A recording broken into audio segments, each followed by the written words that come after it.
Bienvenidos.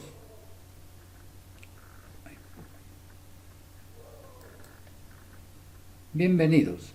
Hoy hablaremos del síndrome cerebeloso y comenzaremos diciendo que el cerebelo es una parte del cerebro situada en su base y se encuentra en la parte posterior del tronco del encéfalo. Está compuesto por dos hemisferios cerebelosos y el vermis, que se encuentra al medio.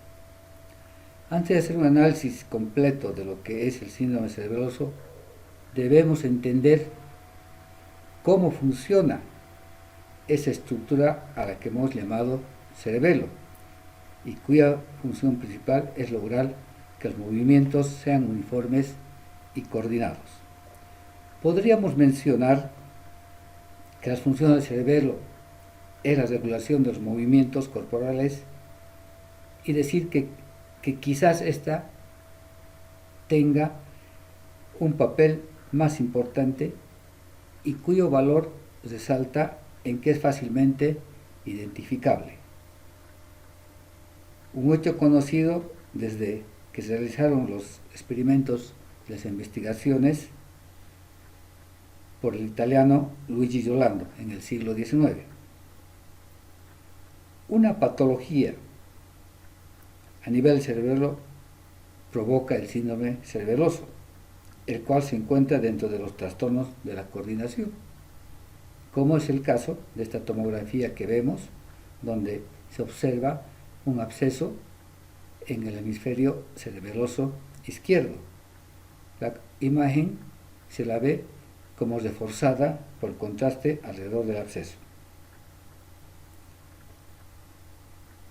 Ahora, y entonces, antes de describir el síndrome cerebeloso, veremos cómo el cerebro se divide filogenética y ontogénicamente en arquicerebelo, paleocerebelo y neocerebelo. El lóbulo anterior o flóculo nodular es el arquicerebelo, el lóbulo anterior paleocerebelo y el lóbulo posterior neocerebelo. Dicho esto, haremos algunas consideraciones anatomofuncionales y podemos decir que el flóculo nódulo o arquicerebelo está en íntimo contacto con conexiones vestibulares y se encarga de la regulación del equilibrio. El lóbulo anterior o paleocerebelo está constituido por el vermis y la corteza paravermiana continua. Se encarga de recibir aferencias propioceptivas de músculos. El lóbulo posterior o neocerebelo está formado por la porción mediana del vermis y por los hemisferios cerebelosos. Su actividad es muy amplia, participando en la regulación de las diferentes funciones de este órgano. Luego de estas consideraciones anatomofuncionales, podemos ver de una manera práctica que el cerebelo, en vez de tres, podemos dividirlo en dos grandes áreas, como vemos en la figura: el cerebelo medio vermiano y el cerebelo lateral o de los hemisferios cerebelosos, como vemos en la figura, ¿no? Al medio el vermis y a los lados los hemisferios cerebelosos. El hemisferio vermiano se vincula con la regulación postural, estática y dinámica, y con el equilibrio axial o troncal. En cambio, los hemisferios están a cargo de la coordinación de los movimientos complejos. Seguidamente veremos los síndromes motores llamados ataxias cerebelosas, que hemos dicho que sería esta una de las signos o síntomas más fáciles de evaluar en este síndrome cerebeloso. ¿Por qué se caracterizan estas ataxias cerebelosas? Por la falta de coordinación muscular, que está traducida, esta ataxia cerebelosa, en torpeza de movimientos, y estos movimientos deben ser fluidos y coordinados, tanto de brazos y piernas. y podríamos verlos, por ejemplo, en el aumento de la base de sustentación o en la marcha inestable. O también esta ataxia puede ser el momento de coger algún objeto. También el síndrome cerebeloso, según su lugar de afectación, y ya estamos viendo la clínica general, puede ir y cursar el síndrome cerebeloso hemisférico en combinación con el vermiano o pueden cursar de manera aislada.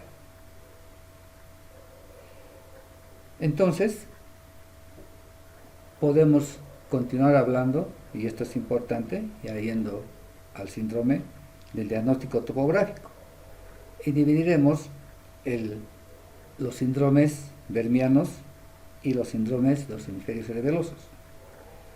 ¿Qué podemos encontrar en los síndromes vermianos?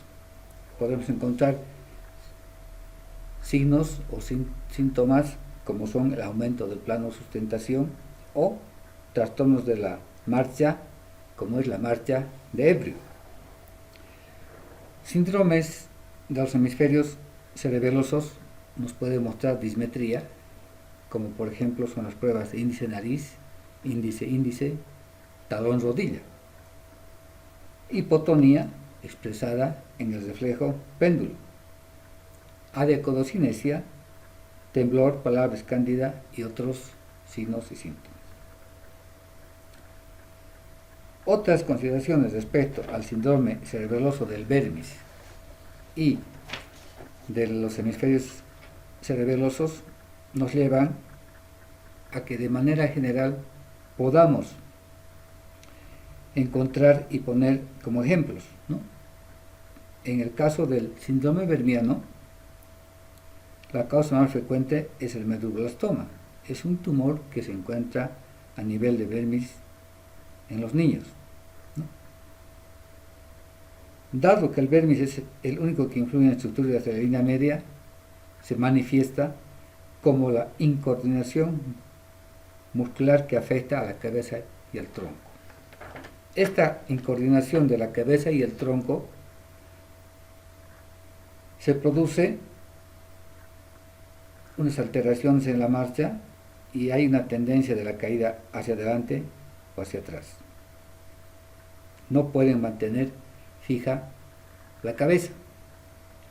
En cambio, el síndrome cerebeloso hemisférico puede estar causado, estamos haciendo algunos ejemplos, por ejemplo, una isquemia, un tumor, ¿no? Y donde predominarán las alteraciones de los movimientos de las extremidades, especialmente brazos y piernas, ¿no? Donde resaltará entonces los signos y síntomas, lo que se llamará una descomposición del movimiento, como es la dismetría o hipermetría. A continuación describiremos algunos síntomas o maniobras del síndrome cerebeloso. Empezaremos hablando de la prueba, digamos, más frecuente, encontrada, que hace el diagnóstico de este síndrome, es un componente, es la prueba índice-nariz, ¿no? Todas estas pruebas generalmente se les realiza pidiéndole al paciente que lo haga primero con los ojos abiertos y después con los ojos cerrados. Si se hace la prueba de índice-nariz, se le solicita al paciente que lleve, ¿no?, que extienda los brazos con los dedos extendidos, los dedos índices, ¿no?, y se le pide que estire, ¿no?, las manos y lleve un índice a la nariz de una manera alterna. Si sobrepasa, nos estaría indicando en el lado afectado, esto se ve en la lesión del hemisferio cerebeloso, es unilateral, hipermetría. Pero si no logra llegar al lugar, estaremos hablando de dismetría. De igual manera, la prueba índice-índice consiste en que el paciente se toca la nariz con el dedo y el examinador estira un índice. Entonces, de su nariz, toca la nariz y con su índice va a tocar el índice del examinador, ¿no? Esto también puede cambiar el examinador, mover la mano hasta que el paciente encuentre.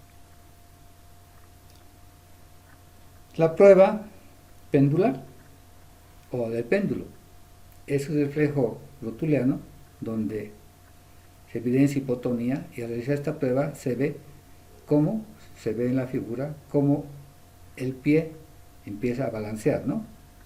Como un péndulo de reloj. La prueba talón-rodilla. El paciente en el decúbito dorsal, con las piernas extendidas, se le pide que vaya, ¿no?, que doble la rodilla de la pierna derecha, por ejemplo, que va a tocar la rodilla izquierda. Cuando hay una hipermetría o dismetría, el talón pasa la rodilla y no toca, y finalmente puede lograr tocar. Y después se le pide que una vez que asienta la rodilla, el talón en la rodilla, se deslice por la pierna. Hay algunos movimientos alternos, ¿no es cierto?, rápidos, durante estas pruebas se le pide al paciente, hay varias. La más sencilla es que el paciente extienda las manos con las manos arriba y que gire 180 grados. La mano que está afectada con la hipotonía girará más, ¿no? Ese lado será el afectado. Hay muchas más pruebas, no solamente de 180 grados, sino poner, por ejemplo, las palmas en los muslos y hacer como dando vueltas, ¿no? O mover las manos y se verá que la hipotónica moverá más lentamente. Y finalmente, dentro de otros síntomas motores importantes, tenemos la marcha en tándem, que consiste en que el paciente camine poniendo punta talón, ¿no? Y si hubiera un tándem positivo, el paciente prácticamente no podrá caminar poniendo punta talón porque habría una incoordinación. Y también hemos mencionado, ustedes recordarán en un par de oportunidades, la marcha de base amplia, ¿no?, lo que hemos llamado una marcha con aumento del plano de sustentación. Con esto hemos terminado la descripción de este síndrome. Tengan ustedes un saludo de mi parte. Gracias.